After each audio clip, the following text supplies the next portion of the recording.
Alright, here's how I think Dave Portnoy designed these watches, alright? He saw a watch that he liked, and then he did this really weird, like, Bagwell stance, and he just f***ed it. He just f***ed it up. That's what he did. Oh, God. Dude, I am jacked. I don't know if we can put that in the episode.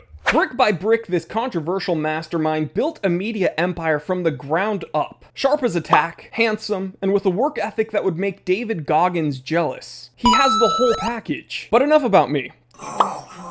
Today we're talking about Barstool Sports Presidente himself, Dave Portnoy, and his new business venture, Brick Watch Company. It is 11:23 a.m. Let's get down to business.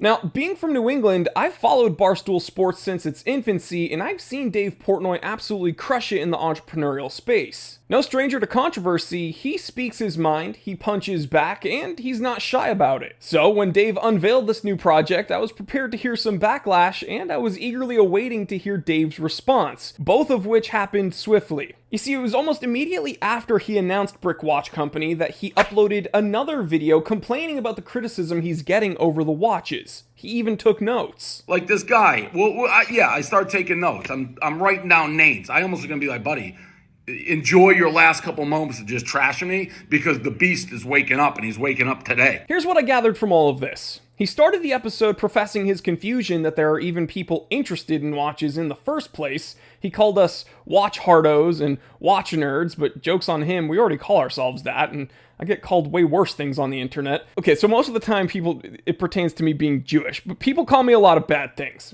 People call me ugly a lot too. But as long as your mom keeps calling me, I don't give a shit.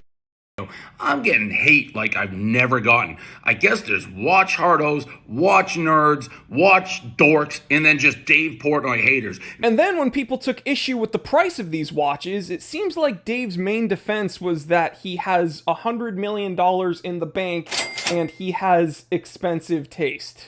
People think I'm that desperate for fucking money? Buddy, I got $100 million in the bank.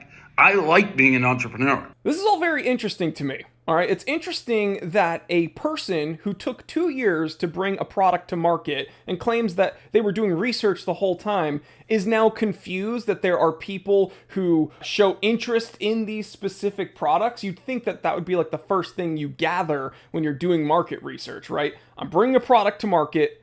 There are people whose main interest is this product. And then it's funny to me that when these enthusiast consumers comment on the product he's bringing to market, he belittles them. There's watch hardos, watch nerds, watch dorks. Now, for someone who's built a business around arguing the metrics and minutia of athletics and sports, it's funny that he didn't know there are other interests that people are willing to argue about and scrutinize, like wristwatches. I know, it's wild to think of Barstool Sports as a sports media site nowadays, because you go on their Instagram page and most of it's promoting various podcasts with TikTokers and interviews with OnlyFans girls asking them how many dicks they deep throat. But I get it. Dave is someone who defends the things he's passionate about. He stubbornly wills his ventures to succeed, and he'll fight for that to happen. You gotta respect it. And it's true that Dave really believes in the entrepreneurial spirit and he wants to support that. I mean, he's done so much for small businesses throughout the pandemic with the Barstool Fund.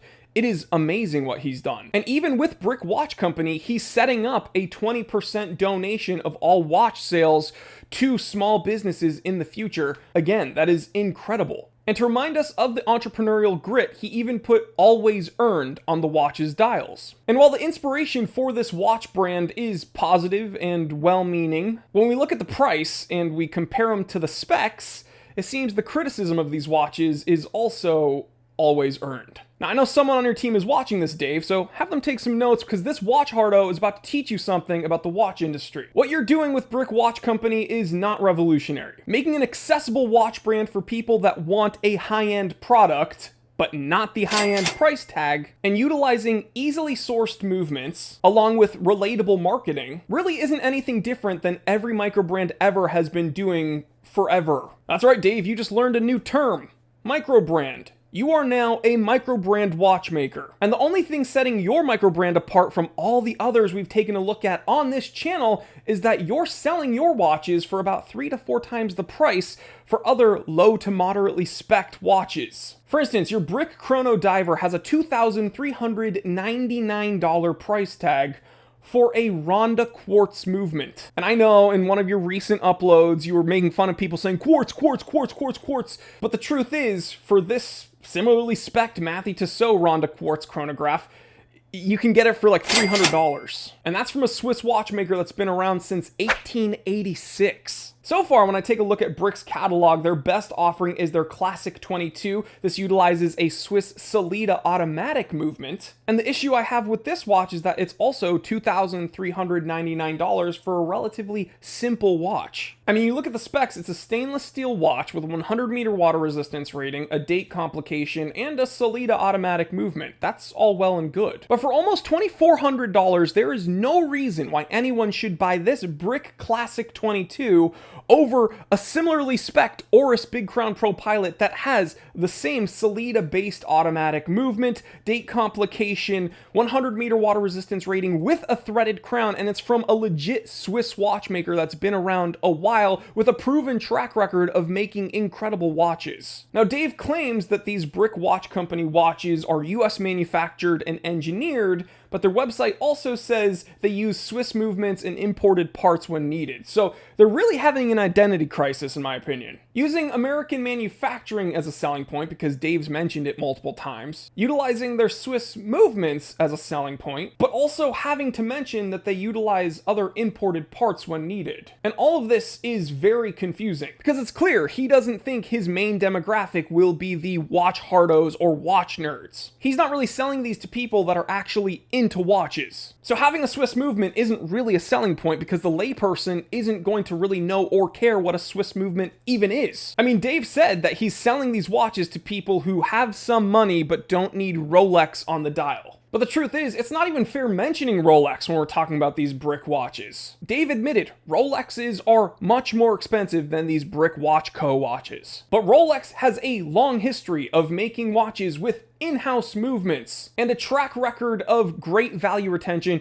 even if currently the Rolex market is shitting the bed. And for someone who has over $2,000 to spend on a watch, if they choose to buy one of these Brick Watch Company watches, I'm not really sure what they're getting. Because you're not paying for the brand name. You're not paying for the materials. You're definitely not paying for those easily sourced movements. And you're not paying for the complications or rarity. And I doubt these will be solid value retainers when you try to flip them on the secondhand market. It's just not going to happen. I personally think the worst part about all of this is that they didn't just choose to use 2 totally different fonts on the dial. They chose 2 absolutely atrocious fonts. One font. Everyone knows the rules. All in all, I give Brick Watch Company watches a 1.5. But what do I know, Dave? I'm just one of those weird watch hardos that came out of the woodwork. He sells good pizza, though. And listen, guys, I'm still a fan of Barstool Sports. I'm still inspired by Dave and everything he's been able to accomplish.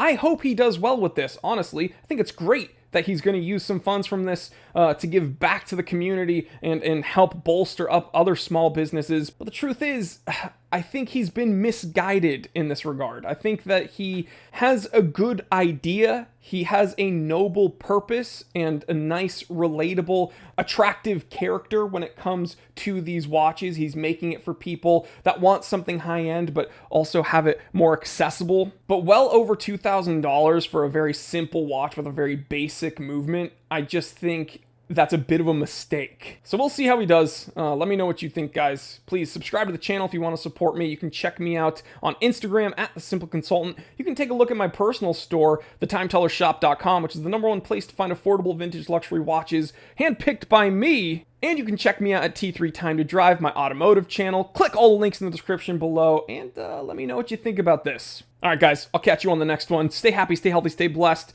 I'm Jory Goodman, the Time Teller, and always remember, I didn't invent time. I just tell it.